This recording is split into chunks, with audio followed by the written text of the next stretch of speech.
সবার আগে বাংলাদেশ আগামী 16 ডিসেম্বর মানিক মিয়া অ্যাভিনিউতে একটি কনসার্ট প্রোগ্রাম করার সিদ্ধান্ত নিয়েছে। বাংলাদেশের তারকা শিল্পী যারা রয়েছেন তারা থাকবেন। তাদের মধ্যে উল্লেখযোগ্য বেবি নাজনীন, মনির খান, আব্দুল হাদি অথবা খুরশিদ আলম, কণা, ইমরান, প্রীতম, জেফার ইন্ডি, কনক চাপা, মৌসুমী।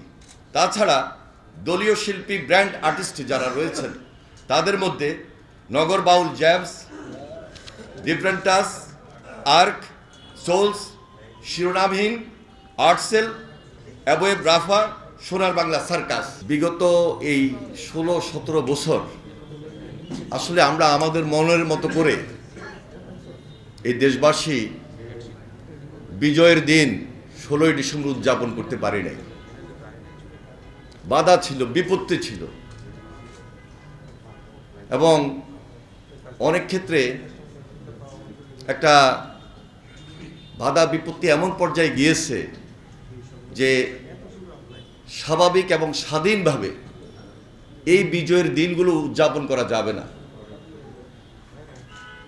শুধু 16ই ডিসেম্বরে নয়, এদেশের মানুষ যেখানে যখন উৎসাহ আনন্দ এই বিজয়ের দিনগুলোকে সামনে রেখে কথা বলার চেষ্টা করেছে, সেখানেই সেই ফ্যাসিবাদী শাসক যারা এই দেশে কর্তৃত্ববাদী শাসনের মধ্য দিয়ে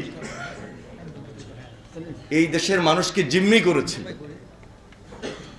ভয়ঙ্কর শেখ হাসিনার নেতৃত্বে আজকে 5 আগস্টের পর আমরা নতুনভাবে এই বিজয়ের দিন উদযাপন করার একটা সুযোগ পেয়েছি। সেজন্য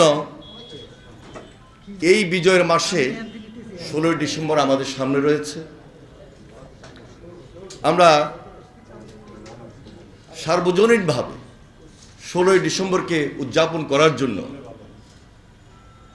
বিজয়ের দিনকে আবেগ, উৎসাহ এবং উদ্দীপনার মধ্যে নিয়ে আসার জন্য, পুরা জাতিকে একত্রিত করার মধ্য দিয়ে এই দিনটিকে আমরা উদযাপন করার সিদ্ধান্ত নিয়েছি।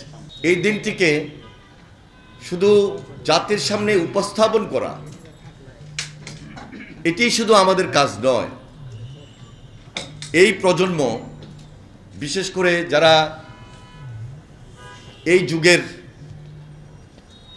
সন্তান, এই প্রজন্মকে আমরা আমাদের যে বাংলাদেশের সংস্কৃতি, বাংলাদেশের যে কালচার, বিশেষ করে স্বাধীনতা পরে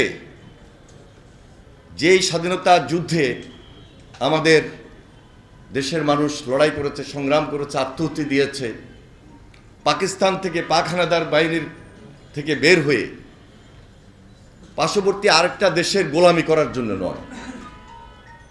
আমরা বাংলাদেশ স্বাধীন করেছি আমাদের স্বাধীনতা এবং আমাদের সার্বভৌমত্বকে নিয়ে সবসময় আমরা এক এবং ঐক্যবদ্ধ রয়েছি।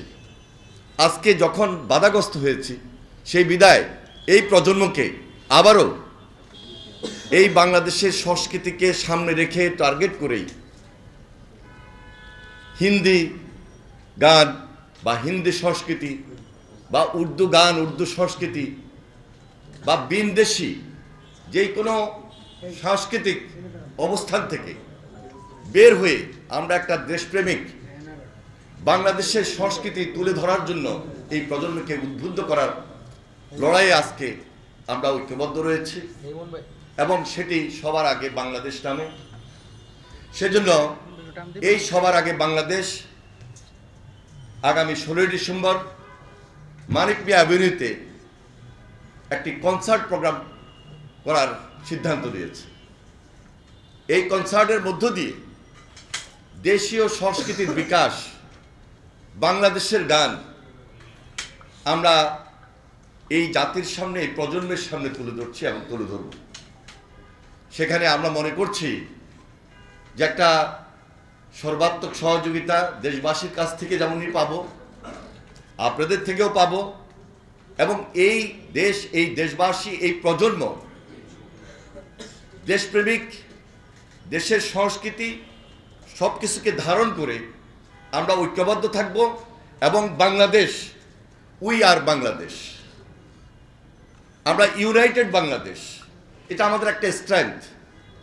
বিশেষ করে এই প্রজন্ম, যারা ছাত্র, যারা যুবক, এরা তারুণ্যের শক্তি।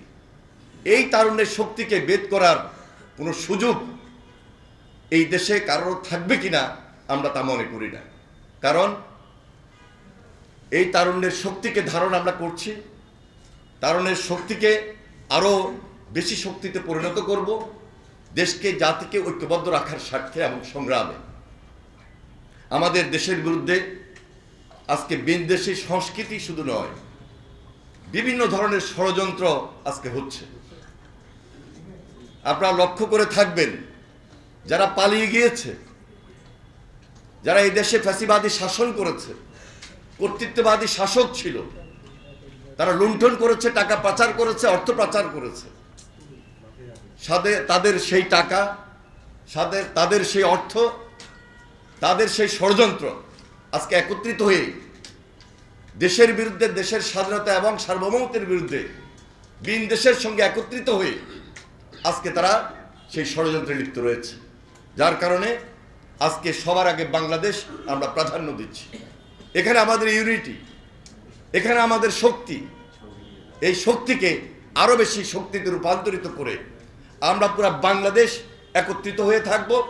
কোনো ধরনের ষড়যন্ত্র, কোনো ধরনের অন্যায়, অপসংস্কৃতির কাছে আমরা মাথা নত করি না এবং করব না।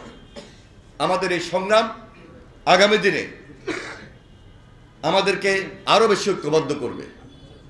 সবার আগে যে বাংলাদেশ, এটি একটা নতুন ধারণা, নতুন চিন্তা জাতিকে একত্রিত করার জন্য।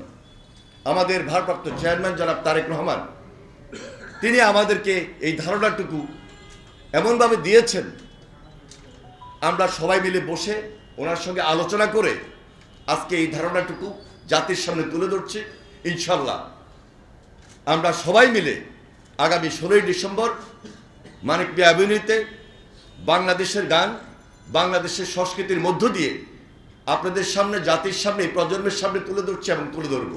দেশি সংস্কৃতিকে পরিহার করার জন্য, পরিত্যাগ করার জন্য আমরা সবার আগে বাংলাদেশ যার আত্মপ্রকাশের মধ্য দিয়ে এই 16ই ডিসেম্বর একটা নতুন ধারণা, নতুন প্রত্যাশা নিয়ে এই যুগের সামনে, এই দেশের মানুষের সামনে, এই প্রজন্মের সামনে আমরা উপস্থিত হচ্ছি।